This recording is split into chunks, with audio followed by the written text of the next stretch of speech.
Welcome to Fearless with Jason Whitlock. I'm Jason Whitlock, your host. Happy Saturday. Thank you for joining me. Honored and happy to welcome Marc Lamont Hill to the show. Marc, you guys have seen him on BET. You've probably seen him on CNN, MSNBC. He's a college professor. He's a public intellectual, a thought leader. You know, I would call him for the left or liberals. He's someone I don't agree with on much of anything, but I think he comes from a sincere place. I believe he believes the things that he says, and he's willing to engage with any and everybody. He's not afraid like a lot of people on the left are. Marc, yesterday or 2 days ago, upon the death of O.J. Simpson, tweeted out something that got a lot of reaction. O.J. Simpson, here's his tweet. O.J. Simpson was an abusive liar who abandoned his community long before he killed two people in cold blood. His acquittal for murder was the correct and necessary result of a racist criminal legal system, but he's still a monster, not a martyr. Gotta say, Marc, when I read this, I was not triggered. But many people in the conservative space were triggered. They think you're basically arguing. Jack Posobiec, a guy that I like and respect, basically said, you know, you're saying this was the right decision to combat racism. Anyway, Marc, I'd love for you to elaborate and explain yourself. Yeah, I was honestly surprised by the reaction. I get a reaction from one side of the aisle or the other side of the aisle, depending on what I say. You know, if people agree with me, they say good job. If they don't agree, they say I'm pandering, as opposed to me just having a different opinion. In this case, I expected the vitriol to come from the people who uncritically support O.J. Simpson and who have now lionized him. That's who I expected to be mad. I didn't actually expect the right to be mad. I know when I'm dropping a bomb on the right. This just wasn't one of those times. Because what I said was in that tweet, I said it was a necessary and correct result of a racist criminal legal system. I wasn't saying the system is racist and therefore you just got to acquit black people when they kill people. That wasn't the argument I was making. If I were making that argument, I would understand the response. I was taking into account, and I said it in subsequent tweets in the same thread. Mark Fuhrman lied. Mark Fuhrman was caught lying on the stand. Mark Fuhrman was caught effectively. He didn't get caught lying about manufacturing evidence, but Mark Fuhrman was asked quite clearly, you know, have you ever planted or manufactured evidence? He pled the fifth. For any reasonable person, if the police officer who says that they found my murder weapon, if I ask him, well, did you plant it there yourself? And he goes, I plead the fifth. That to me is exculpatory. Now, again, I still think O.J. Simpson killed those people. Why? Because I'm reasonable, because I looked at the evidence, because I got common sense, and because I watched O.J. Simpson move through the world after the trial. For the last 20 years, he's been taunting everybody about this. So I have no doubt in my mind personally that O.J. killed people. But if there's a trial where the police are shown to engage in misconduct, then we have a legal system that the right normally celebrates when they say we'd rather have 100 guilty people go free than one innocent person get locked up. I'm saying that the racist criminal legal system that led to cops planting evidence just to shore up a case is the system. They made their own bed. Now they got to lie on it. Let me give you one quick example and then I'll leave it alone. I believe that Barry Bonds is the greatest baseball player of all time. I believe that Barry Bonds should be in the Hall of Fame. I believe that if Barry Bonds had retired one day before he ever took a steroid, he would still have the numbers necessary to make the Hall of Fame. But the fact of the matter is he did cheat. He did take the steroids. And so to a person who wants to disqualify him, they would say, well, yeah, you might be eligible, but this other thing disqualifies that. That's the case that I'm making here. It's not to defend OJ. It's to say we need to keep the integrity in our legal system. And so I want to be fair. You have elaborated this on your own YouTube channel and have done 40, 45, maybe an hour's worth of content on it. Where can people go to get your full explanation? Thank you. I do a nightly show Monday to Thursday on YouTube called Night School, where I break all this stuff down. So if you go to Night School, you'll see my video that says OJ is a monster, not a martyr. Got you.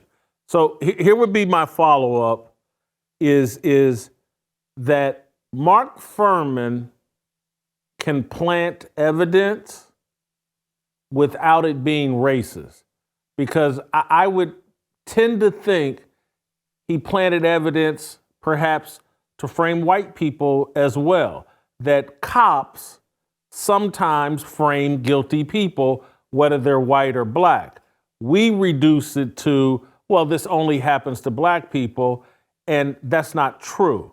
There are innocent white people that have been incarcerated for things that they did not do, and police have manufactured evidence on them. Never. The police, yeah, well, obviously you're being sarcastic. I'm kidding. Yeah, gotcha.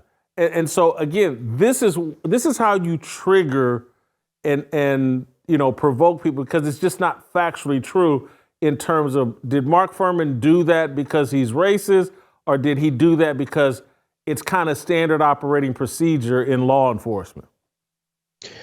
Again, what I said was factually true. I think you're right. The example you just gave would not be.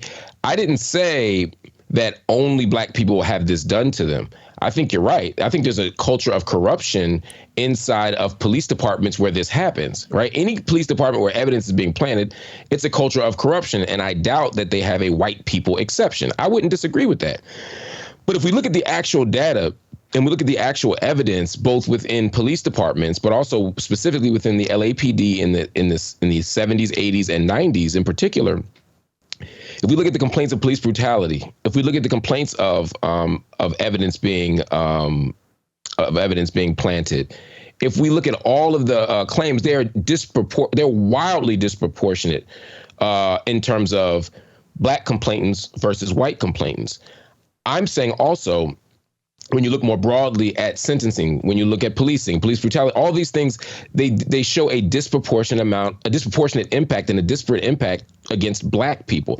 So I'm not saying that Mark Fuhrman could have only done it to a black person. I think you're right about that. Mark Fuhrman was also caught using racial epithets. He was also basically caught being racist. So I'm saying that the corruption plus the racism here. Okay, Mark, let's do this though. Because how old are you, Mark? 45? 46, yeah. 45, yeah. Actually, yeah, 45. 46, yeah. Yeah, I'm 56. We've lived long enough. I'm not into getting off in some hypothetical world where, someone used the N-word, and because they're white or because it means something, this or that. The way we have used the N-word, black people, we've done more promotion of that word over the last 50 years than any other group. And so the whole Mark Fuhrman used the N-word, I could care less. And I know that puts me outside it, but I live in reality, and most people could care less. So I just want to move. If we can, trust me, let me give you an example. And I've made some progress losing weight. But if I was really serious about losing weight, I wouldn't have just eaten this fried chicken wrap I just ate. And so if we were serious, if we were really offended about the N-word, we wouldn't use it.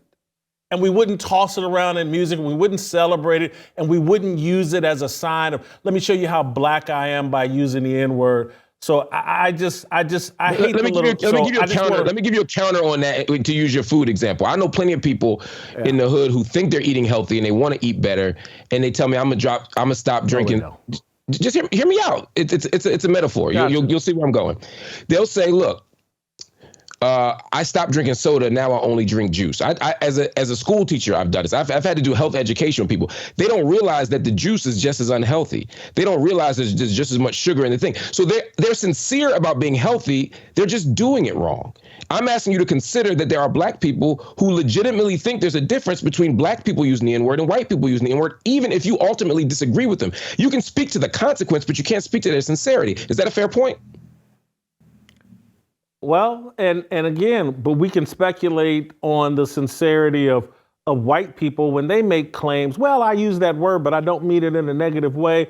Blah, blah. I'm just repeating a rap song.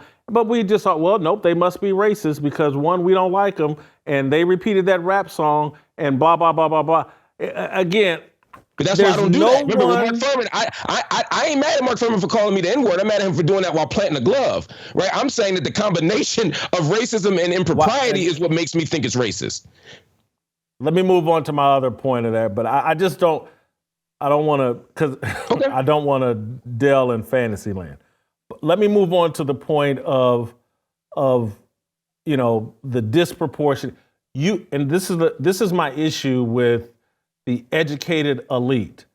They live in a very theoretical world. And they live in a world where studies and data that all come from these college campuses that are completely disconnected primarily from the communities they're offering up all this information to. And so if you get hired for a job to work in gang prevention or crime in LA, and a disproportionate number of people that are committing the crimes and live in those zip codes are Black, you're going to have, because you have more interaction with the police, you're going to have more Black people exposed to police misconduct. And so having lived in the hood and having lived in gated communities and high income communities, I know where I'm more frequently going to run into the police and have a higher chance of having a positive and or negative engagement with the police. High crime zip codes, poor communities, it's gonna happen. And so I get the studies that, oh my God, you know, it's more prone to happen to this and that. Well, who's committing the most crimes? Who's committing the most murders?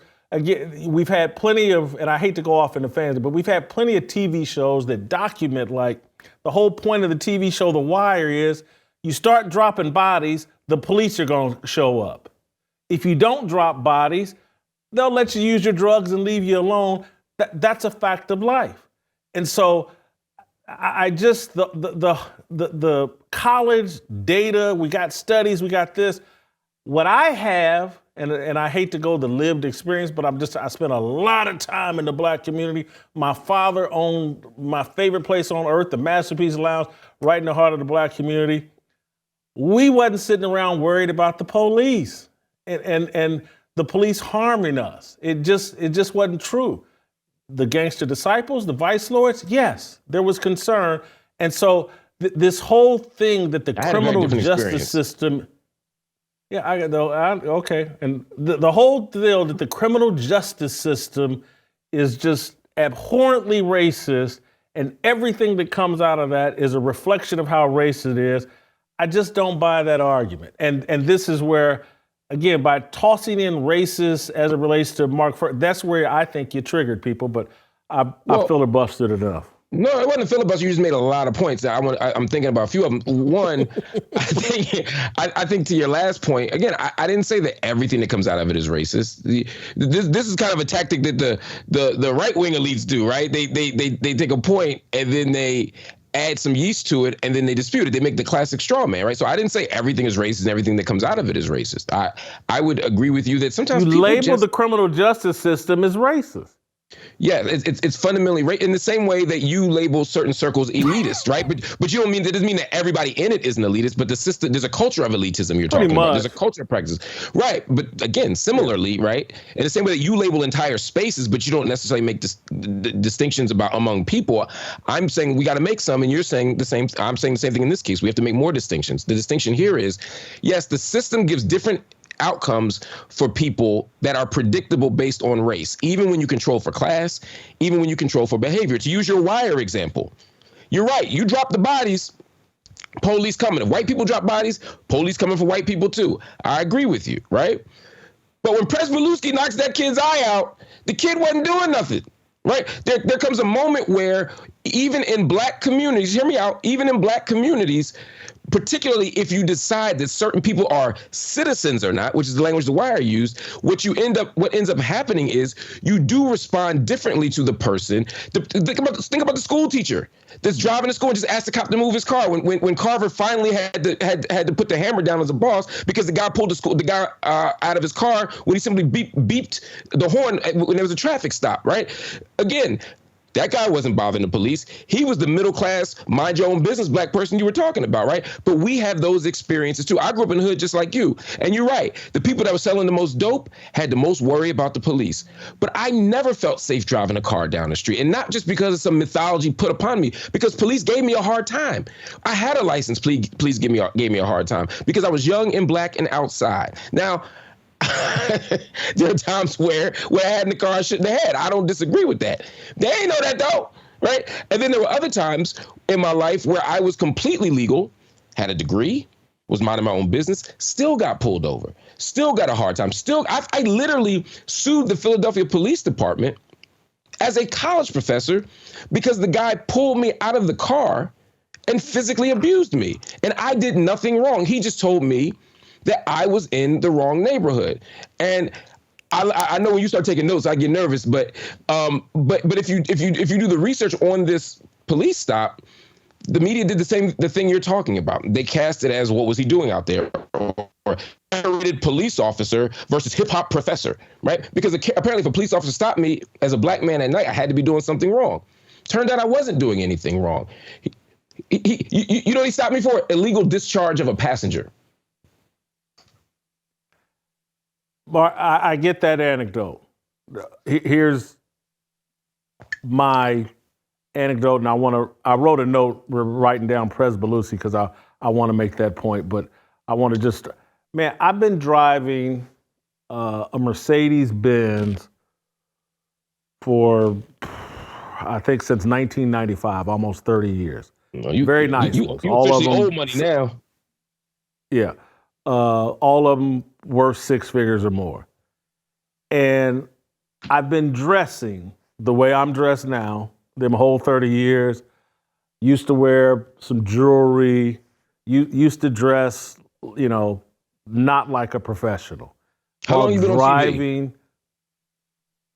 How long have I been on TV? I probably started being on TV on ESPN 1998, 99. That's about what, okay. 2000, I can't remember. The bulk of the time you've been kind of famous too. I mean, that helps. I'm able to discern when people are like, you're famous and I'm hooking you up, and when people that don't know me. And so, and I'm a speeder. I mean, I've been pulled over many times. Generally speaking, always for speeding. But all of this driving while black things that everyone talks about, with me riding around in a Mercedes, it just never happens. And I'm talking about, this is 29 straight years driving some kind of six-figure, relatively new Mercedes. It just doesn't, and the other thing I will add, if you know anything about me, particularly the old me, I loved being in shady places. Again, when you hung out the kind of strip clubs I did and ran with the kind of friends I did, and you be out late at night, you're coming in, you go into nightclubs and all this other stuff, it just never happened. And so I hear everybody that wants to pretend like it happens all the time, but it's just not true. I mean, and I've dealt with some really bad police officers, but you kill them with kindness and they generally fold. I dealt with a racist cop driving 100 miles per hour back from Vegas to LA probably 7-8 years ago. And this dude was trying his best to trigger me and get an excuse to have something on me. And I just kept killing this dude with kindness, and he folded. He didn't like me, but he folded, and he said, "All right, man, get out of here, go." Because again, I would say a couple things to that. One, I mean, you can't refute one anecdote with another anecdote, right? I got you. I got 30 years of just driving around, though, man, and all this stuff. The police just pulling me over for no reason. I'm with you, but again, y'all got to cut. And I got too many black friends. All my boys from college, all of them. I got this. It's an exaggerated experience, and I know what we talk about. But you're literally refuting the the data. Masterpiece Lounge. I'm just telling you, my father's business every day, and my father would carry some Crown Royal and his .38 pistol out of the Masterpiece Lounge in some kind of brand new Cadillac for 25 straight years. And the years before that, he was doing the same thing at Jimmy's J-Bar J. All of this is in the hood. And the only time he ever pulled out his gun and pulled the trigger was when some knucklehead ninja in the hood tried to cross him. These problems with the police. And my father didn't like white people. His whole existence was black. He drove around with a cup of Crown in his car and his .38 pistol. But y'all act in the hood.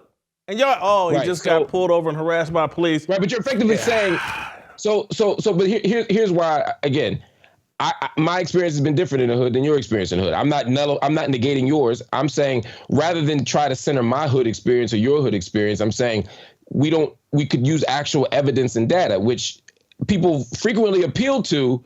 Because when people say black people commit most of the crimes, it ain't because you walking around watching black people commit most of the crimes. It's because that's what the data shows. I don't disagree with you. What I'm saying is that's what the data shows. No. I'm gonna go beyond the data. It's what the funeral homes show. It's what, and the people attending the funeral homes is getting the T-shirts made about Pookie dying and all that other stuff. I'm not talking about death. Where the murder draws police. You're getting, and we have a lot of murder. We have a disproportionate number. But Jason, you're arguing a point that I'm not making. I'm not disputing that murder draws police, and I'm not disputing that black people have high murder rates, even proportionate to our per capita representation. I've never made an argument to the contrary. That's a different point. Again, we can talk about that. We could have we could have a conversation where we probably maybe even agree more than you think we would on that. That ain't my point. My point is statistically showing, as well as the anecdotes of many people I know, but I want to focus on the actual evidence. Black people have a different experience with law enforcement and different outcomes with law enforcement than their white counterparts. Now, you talk about driving a Benz for 30 years. We have a different attitude in dealing with them that's different. So I'm about to go there. That's literally one of the things you said. I'm going to go there. But I'm going to get to the first point you made about the Benz. I think the myth of policing is that somehow police are always trying to pull the Negro over with the fancy car. That's actually not, according to the data, the primary person who gets pulled over. I drive a nice car too, and I've been pulled over less often in my Porsches and in my whatever else I had than I have when I drove a Honda. The police actually don't want to F with a ninja in a Benz and a Cadillac for a few reasons, right? This idea that they think the Negro stole. Black people are we don't go around stealing 600 Benzes.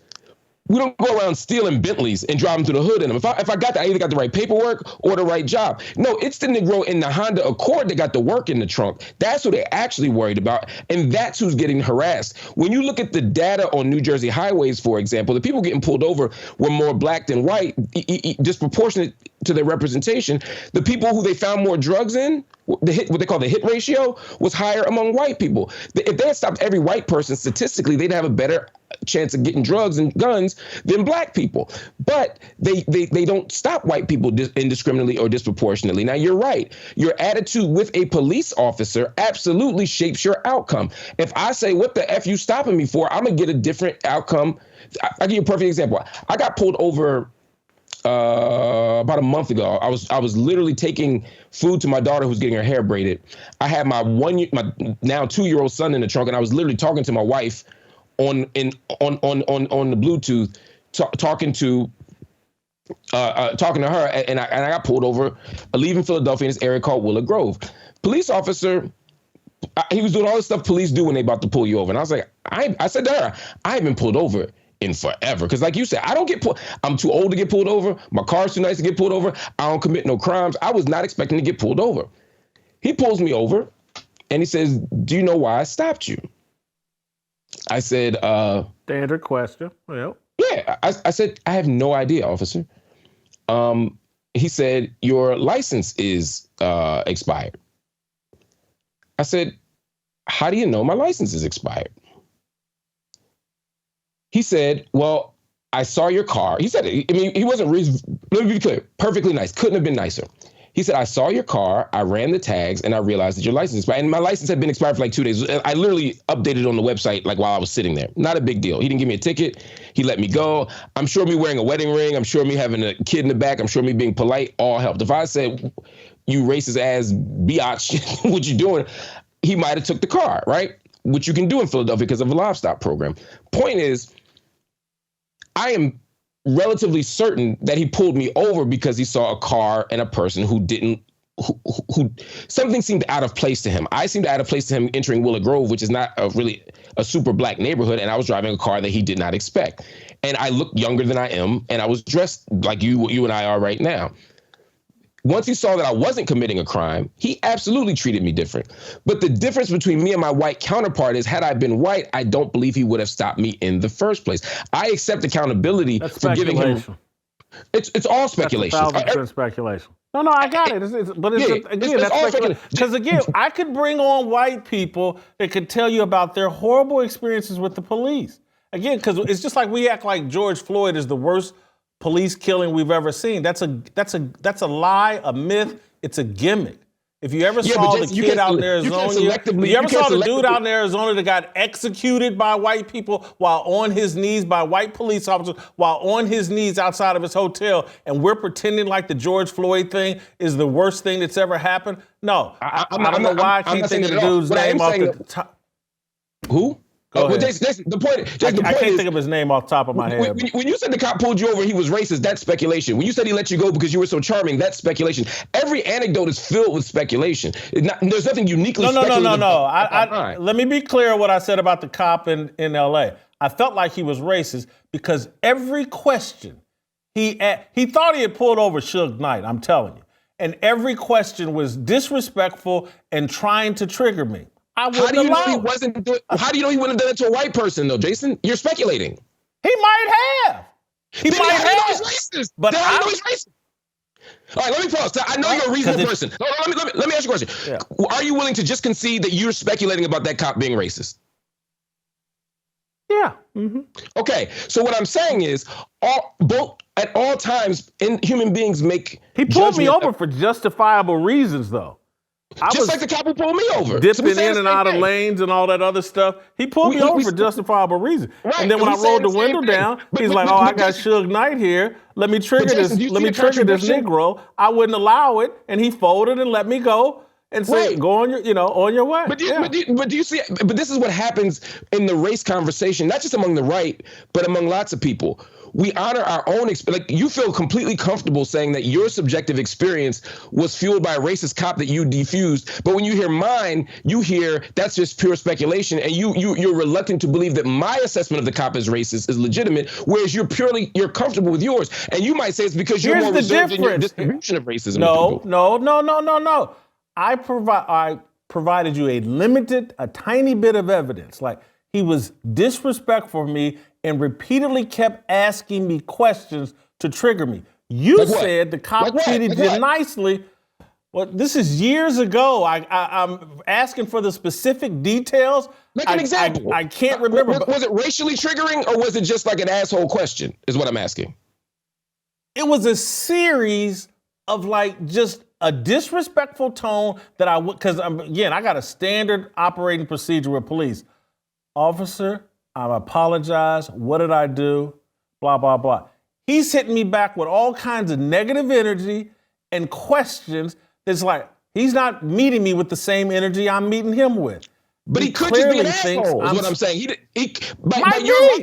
Might be. Right. So my only point is. But you said I just offered a tiny bit of evidence. Your evidence you presented was the cop treated you great and respectfully.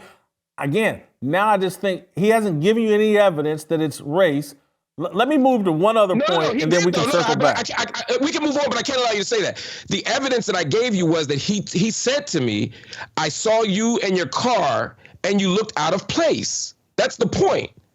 Now, he could have been out of place, I don't know you. Back up the tape. I don't think you said that originally, but you maybe did. If I wasn't clear, then I misspoke. But that was the point, is that I don't think he hates black people. Yeah. I think he saw a Negro that looked out of place and wondered if I stole the car. And maybe there's a lot of, but at the end of the day, we're always making questions about whether we got treated this way or that way based on our race. My point is, white people don't have to do that. That's part of why we say that the system itself is. White people aren't having those questions. No one is saying.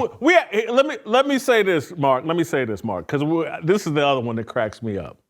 Is we all sit around and go, oh my God, I had to have the talk with my child.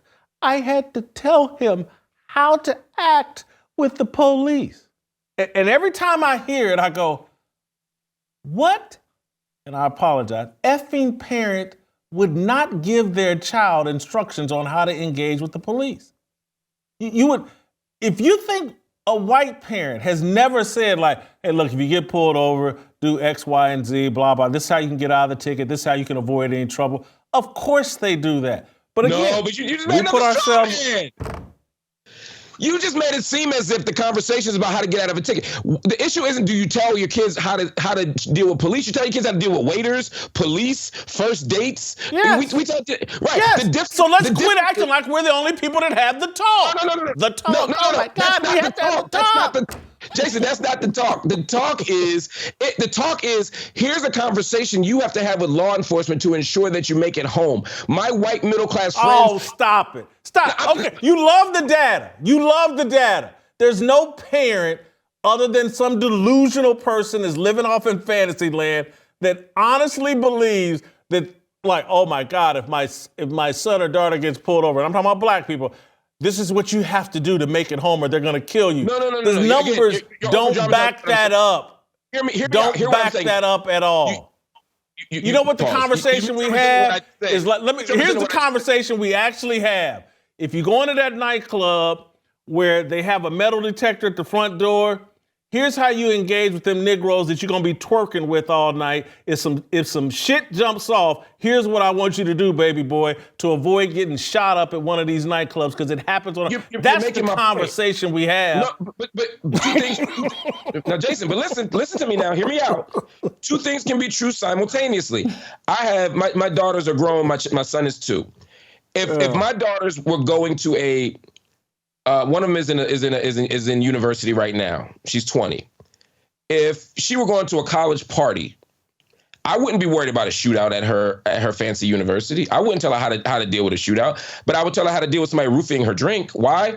Because that's a legitimate problem in that context. It doesn't mean that everywhere you go. You ever go to any house parties? You ever go to any house parties? Did you ever go to any house parties? Oh yeah, of course. House party, yeah. That's house party. Did you ever go any all-black nightclubs where they have a metal detector and a full pat? No, but hear me out. Like going through TSA. That's our nightclub experience. Jason, let me finish my example and you'll understand that we're not necessarily disagreeing. I'm just adding something. Just hear what I'm saying first. With my daughter, I tell her how to deal with a roofie at a college party because that's what happens on college campuses. If she were going to the nightclub in the hood, I would tell her the thing you're just describing. Because in the hood, you're more likely to get shot than you are at a college Ivy League party. Again, if you hear me out, you realize I wasn't disagreeing with you on that point. Similarly, though, when oftentimes when my white middle class or upper middle class or rich friends give their kids the conversation or the talk about how to deal with police officers, they're telling them how to not piss the officer off, how to not get a stupid misdemeanor ticket if they got weed in the car, how to not get a ticket when they'll usually say, hey, you go to this fancy school, just be polite, go on about your business. But when I have a talk with my son, who's now only 2, right? So I haven't had that talk. I ain't gonna lie to you. But when I have that talk, as I've had it with my nephews, I'm more thinking about don't make a sudden reach. Don't reach in the glove box. Say, officer, I'm reaching in the glove box. I don't find that my white Do you plan on your son going to college, your 2-year-old son going to college? Do you plan on that? I do. Can you show me any example of some black college kid who got shot by police, pulled over in a routine traffic stop? Yes, I can. I'm happy to furnish it for you. I don't have it off the top of my head. I'm talking about right now. Oh, gotcha. I thought you were asking if I could memorize like the day. No. But it's just like you got to have this talk because, this is somehow commonplace with college educated black kids and I got to blah, blah. It's just not.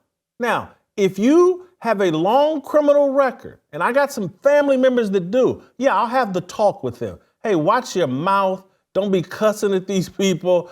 If you got a gun on you, let him know, blah, blah, blah, all of that. But I'm telling everybody that, though. Your son that's going to college is so unlikely to be harmed by police, and you know it, and everybody knows it, and we don't have to move off into fantasy land and pretend like, oh my God, we better have a talk with this boy.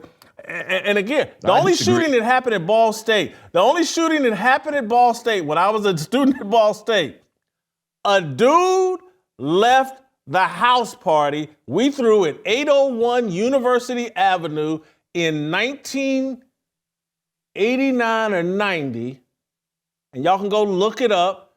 Dude left my house party. He had an argument with his girlfriend upstairs. We shut down the party. He went back and shot and killed her. Only shooting I remember at Ball State. Police uninvolved, white folks uninvolved, everybody at the party was black. He was black, his girl was black. I can't remember his name, but maybe one of my boys will be watching, they'll remember. But we got to move out of this fantasy land. I want to make one other point about Prez Beluski because I wrote this note down because I love that you brought up Prez Beluski because I try to point it out.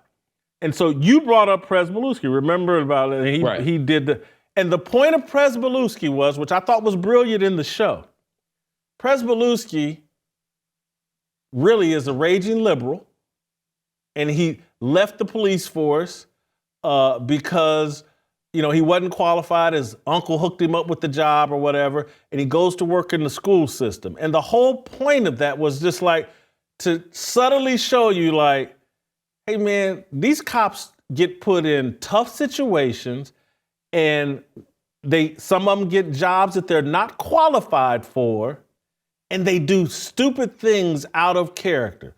The whole point, Prez Beluski becomes the hero of season 4 and 5, basically, because of his love and his devotion to these black kids in Baltimore. And he's the guy that, in over his head as a cop, they get in a tough situation where, weren't they getting bottles and TVs thrown at him or something? And he overreacts. No. And he hit the bottles came because he hit the guy, not the opposite. You got to represent it properly. That's just accurate. Nah, I think it was going on beforehand. That's not true. I really do. Something was going on. They were hiding and running. But again, I can't remember. I can't remember. Okay. I know you're a Wire nerd. I'm a Wire. I am a Wire nerd times 4. I'm telling you, they started throwing shit after he hit him. That was their response. So what triggered? Because like Carver wasn't he given instructions? Yep.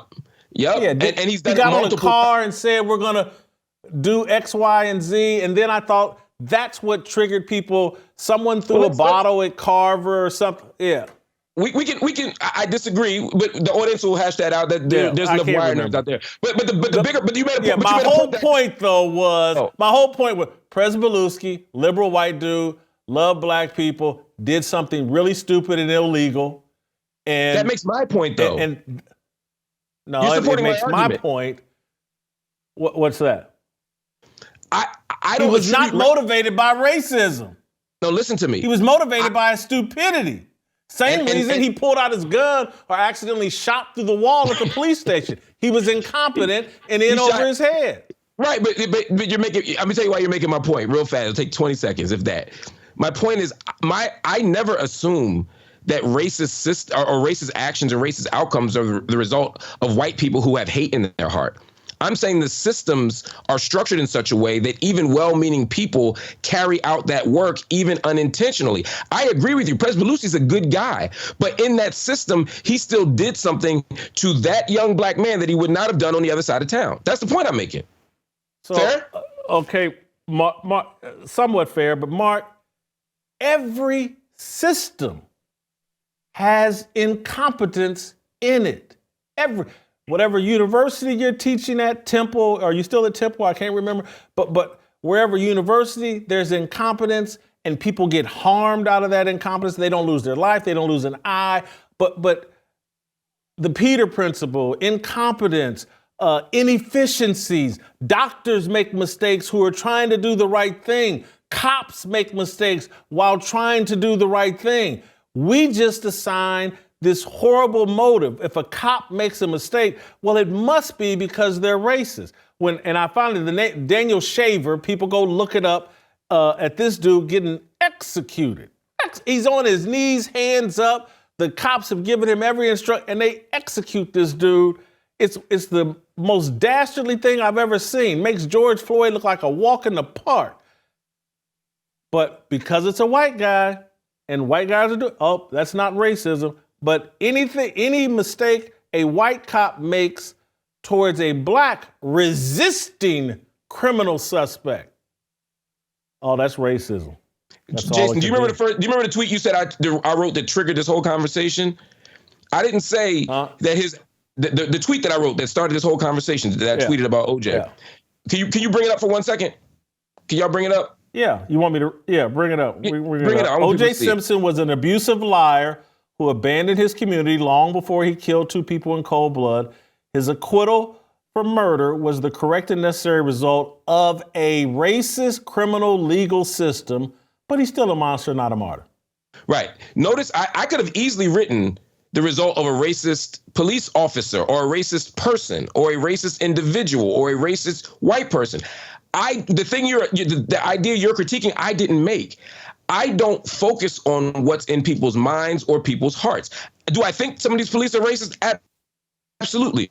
Some of these sportscasters and TVs and garbage men and liberals and Democratic presidential candidates are racist. Sure, lots of racist people everywhere. Ain't no shortage of racist people. Ain't no shortage of non-racist people. I focus on the system as a scholar and as an analyst. I'm saying that these systems have baked into them forms of inequality. I could have no white person, no racist, excuse me, let me take that back. No conservative who argue with me. I'm just going to talk about conservatives right now.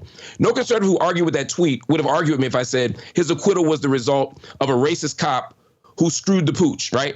That would have been a much easier statement to make. But that isn't my claim. My claim is these systems produce Beluskis.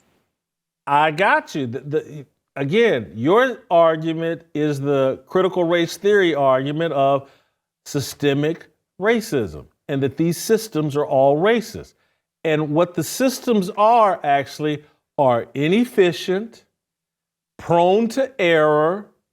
Every system is. And bad things happen in preschool, bad things happen on the football field, bad things happen on the basketball court. Bad things will happen right here within my studio.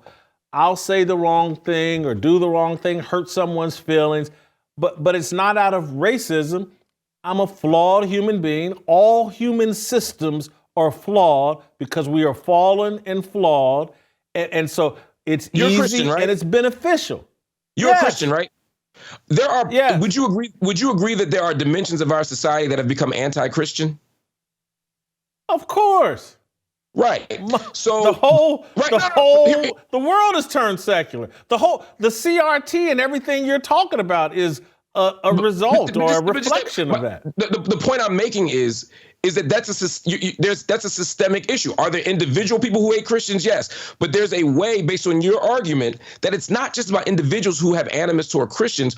We've created a culture and we've normalized practices and rules and laws and holidays and theories that undermine your particular religious faith and commitment. That means that it's not just about individuals, it's about systems. So again, you seem to accept systems when it's something that you have an investment in, but you also might want to consider that there are systems that are also anti-black, that are anti-woman, that are anti-Christian, that are anti-Muslim, that are anti-Jew, that are anti-capitalism, that are anti- All of those antis that you're talking about, all of them are anti-Christian. Everything you're talking about. If we accepted we're all image bearers of Jesus Christ, all these other little distinctions you're throwing around would all fall out the window and be irrelevant because they really are. But we've created a system, well, for me and the world, it would be better for the world, in my view, and in reality. But Mark, I'm out of time today, but Fair man, enough. I gotta honestly, I really appreciate you making the time, and I do believe you sincerely believe the things that you say, and man, I'd love to have you back because again, you tweet out a lot of things that I'm like roll my eyes, but at least I know So do you you. believe it. I'm gonna bring you on for your lift every voice and sing misinformation campaign. Love to do it. Love to do it. All Thank right. you, Mark. Right. And I want to thank Cardio Miracle for allowing us to have this conversation. Support healthy blood flow and deliver more vitamins, nutrients, and minerals to your entire body. Get started now for a healthier, happier you by visiting cardiomiracle.com/fearless. Receive 10% off your first order, 15% if you choose to subscribe and save. They also offer a 60-day, no risk, 100% money back guarantee. That's it, and that's all for us today. Play tomorrow. We'll see you on Monday.